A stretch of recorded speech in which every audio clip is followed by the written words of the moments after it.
Ah, allez, coup de cœur de Gilles Verdez, allez. J'ai un coup de cœur pour la ville de Nantes et pour sa mère, Johanna Roland. Catastrophe. Alors, la ville de Nantes, c'est devenu une catastrophe, sachez-le. Tout le monde le dit. Tous les habitants de Nantes vous diront, c'est devenu... Nantes, qui était une ville tranquille, aujourd'hui, c'est une ville, tu ne peux pas... À 15h, c'est un coupe-gorge. Et Gilles Verdez a encore un coup de cœur. Elle a pris une initiative magnifique. Elle va refaire la ville. Et pour refaire la ville, elle a réuni 25 femmes et personnes LGBTQIA+, et elle leur a demandé de faire une ville plus égalitaire, plus féminine, une ville remodelée pour que les femmes s'y sentent bien, que les femmes soient en sécurité. Les trottoirs, l'éclairage, tout va être refait. Arrêtez de dire des bêtises pour que les femmes soient en sécurité, qu'elles s'occupent de la ville, qu'elles s'occupent des dealers. C'est ce qu'elle fait, la ville. Et des délinquants qu'il y a dans la ville de Nantes, au lieu de faire ça. Arrêtez de dire des bêtises. Quel est le rapport avec les trottoirs? Qu'elle s'occupe de la délinquance qu'il y a à Nantes, au lieu de s'occuper des trottoirs et de la lumière. Non mais n'importe quoi. Ça en fait partie, que les femmes se sentent en sécurité en arpentant certains quartiers. Vous croyez vraiment, arrêtez de dire des l'éclairage bêtises. public. Oui, comme ça on verra mieux les délinquants. Ouais. Et les hommes et les enfants, on les verra de loin. On va dire, ah non, bah c'est bon, je les ai vus, merci. Donc ça commence par 3 lieux, et puis comme ça va bien marcher, nul doute que ça va s'étendre, et j'aimerais que toutes les villes françaises fassent pareil. Ah mais Gilles Verdez, les hommes et les enfants, ils ont le droit de marcher avec les femmes. Mais oui. Non, Les hommes, ils se font pas agresser. c'est pour l'égalité, c'est pour rendre la ville égalitaire. Ça avec des associations, je sais pas quoi, t'as dit quoi au début? 25 femmes et personnalités Mais moi, LGBT. je veux pas que la sécurité soit faite avec 25 femmes, je veux que la sécurité soit faite avec les hommes et les femmes. Géraldine, moi je vais vous dire l'histoire. Gilles Verdez, de toute façon, il veut opposer les riches et les pauvres, il veut opposer les hommes et les femmes, il veut opposer les catholiques aux autres religions, on le voit toujours, voilà, on a compris un petit peu son petit manège depuis le début de l'émission. Mais ça, pour moi, c'est opposer les hommes et les femmes, encore une fois. Ben oui. C'est n'importe quoi. Excusez-moi, c'est n'importe quoi. Le sujet de la sécurité des femmes, c'est autant pour les hommes que pour les femmes. C'est pas les femmes qui doivent s'occuper de la sécurité des femmes. Il ne faut pas mettre les femmes et les hommes en opposition. Et puis les hommes, ils n'ont pas d'idée là-dessus. Non mais attendez, regardez, les mots sont importants. D'abord, c'est strictement politique, c'est-à-dire qu'elle ne fera rien. Vous verrez qu'elle ne fera rien. Envisage de décliner dans le courant de l'année. Envisage, exactement. Dans le courant de l'année. Voilà, donc il n'y aura rien. Elle a envoyé qu'un seul mec, c'est Gilles Verdez. Allez demander aux habitants de Nantes dans quel monde ils vivent. Allez demander aux habitants de Nantes. Allez faire un micro-trottoir à Nantes et vous allez voir dans quel état ils sont. Vu justement la délinquance, elle est obligée de réagir. Donc elle balance ça, mais c'est politique. Mais ça veut rien dire, veut rendre ces rues moins sexistes. Oui. Comment tu rends des rues moins sexistes? Plus sûres, plus éclairées, plus Est-ce végétales. que c'est sexiste quand tu fais... Il va y avoir des arbres, il faut des plantes pour les C'est femmes. obscur. Des fleurs. Des fleurs, puisque les femmes aiment les fleurs. 25% des femmes déclarent avoir peur dans la rue. Verdez, mais elles sont pas, déjà, 25% mais pas que des femmes. 100% des Nantais déclarent avoir peur dans la rue. J'ai des Nantais toute la journée, des auditeurs de Nantais, des auditeurs nantais au téléphone, à la radio. Ça rend pas toute la journée, ils me disent Nantes, c'est devenu catastrophique, tout comme Rennes, tout comme Grenoble, tout comme Montpellier, tout comme... Il y a au moins un sujet, excusez-moi, mais il y a au moins un sujet sur lequel les rues sont sexistes, c'est leur nom. Oui. Je ne sais pas si vous avez remarqué, il y a un déséquilibre monumental entre les noms des hommes et les noms des femmes. Et c'est pas parce que son manque de femmes qui pourraient avoir une rue à leur nom. Qu'est-ce qu'on en a? 94% des rues. C'est comme les collèges, ils s'appellent tous Marie C'est des Curie. mecs, c'est des noms de mecs. Et donc, par exemple, l'aviatrice Adrienne Bolland, ça a été la première femme à survoler en avion la cordillère des Andes. Mais quel Elle a pas de rapport? nom de C'est quoi le rapport avec la Adrienne sécurité? Bolland, toi, t'es Patrick Boulet. Peut-être, mais Camille Claudel n'a pas de rue à son nom à Paris. Les collèges et des C'est pas, je te parle pas de la sécurité, je te dis que les rues sexistes, c'est parce qu'elles ont tout le temps des noms de mecs, c'est pas normal. Le principal, c'est la sécurité. T'as calé dans l'impasse Mimi Mati, mon merde de pain. Merci. Oui, Ce qui n'existe pas non plus d'ailleurs. J'aimerais bien d'ailleurs, j'aime beaucoup. Eh ben voilà. Alors non, sur ce que dit Thomas, si je peux me permettre, là je le charrie un peu Thomas, mais je comprends plus ce que dit Thomas que ce que dit Gilles. On s'en fout de C'est la ça. vérité. Non, je suis pas d'accord. Ah non, je suis pas d'accord. Là-dessus, je peux comprendre. Ça, à la limite. Je te jure, c'est vrai. Ça, à la limite. Je pourrais juste rajouter un exemple. Mais je suis un peu Là, Françoise Barré-Sinoussi, c'est la chercheuse qui a découvert le virus du VIH. Elle est très peu connue par le grand public. Moi, je pense qu'elle mériterait une rue à son nom. Elle mérite même une porte de périph'. Non, mais franchement. Oui, sans problème. Un boulevard, même, pourquoi pas. Merci. Voilà. Elles ont été faites Merci en tout cas, merci. Mais oui. Mais s'il vous plaît, Mais ça bouge, les noms des appelez-vous rues. dans la semaine et parlez-vous. Merci. Ah, coup de gueule de Jean-Michel Maire, là, bravo. Coup de gueule, mais qui n'engage que moi, mais contre la droite qui est en train de se diviser au sujet d'une mesure. Alors, on va la refaire parce que là, on va la refaire. Merci. Merci. C'est pour ton bien. Je te jure que c'est pour ton bien. Là, je vous regardais pas, j'avais l'impression d'être au bistrot romain et qu'il y avait de la mousse au chocolat à volonté. Là. Elle est gentille. Ah là, j'ai des. Mais c'est pas. Voilà, Camille Claudel, ça existe, hein, là. Oui, allez, Jean-Mi.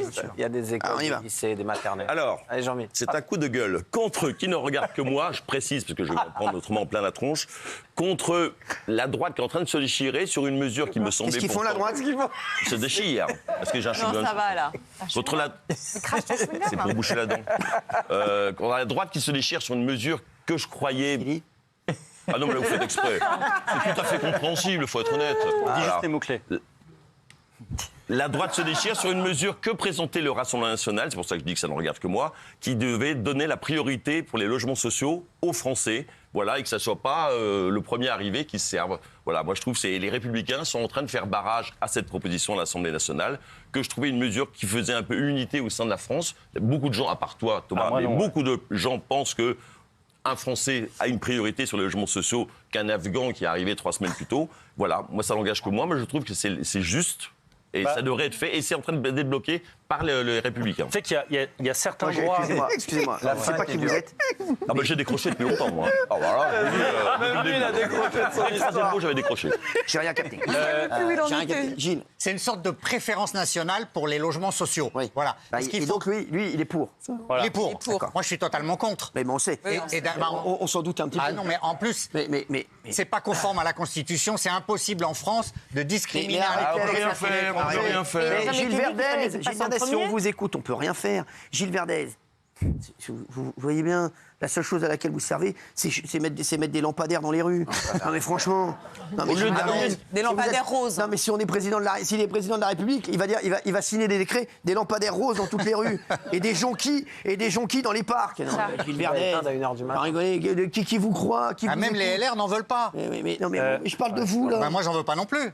Merci. Oui, Safari. Ouais, juste en fait, j'aurais un autre contre-argument à avancer là-dessus sur cette proposition, c'est que en France, il y a certains droits qui sont nationaux, c'est-à-dire qui sont réservés aux Français. Il y en a un qui existe déjà. Par exemple, le droit de vote. Par exemple, l'accès aux emplois de fonctionnaires est réservé aux Français en règle générale. Donc voilà, il y a des droits qui sont nationaux, réservés aux Français. Et puis il y a des droits en France qui sont universels. C'est-à-dire pour tout le monde sur un pied d'égalité. Si vous allez voir la police pour leur dire « je suis en train de me faire tabasser, j'ai besoin que vous me protégiez » ils ne vont pas vous demander si vous avez la nationalité française. La sécurité est un droit universel. Eh bien, je fais partie des gens qui pensent que le droit au logement est un droit universel. Il y a des gens qui ne sont pas d'accord, mais c'est un choix de société. Et donc, c'est purement arbitraire. Est-ce que vous pensez que ça doit être un droit réservé aux nationaux ou est-ce que c'est un droit qui est universel pour toute la population? On parle de la priorité. Si tu penses que c'est un droit universel, tu ne peux pas faire une priorité en fonction de la nationalité.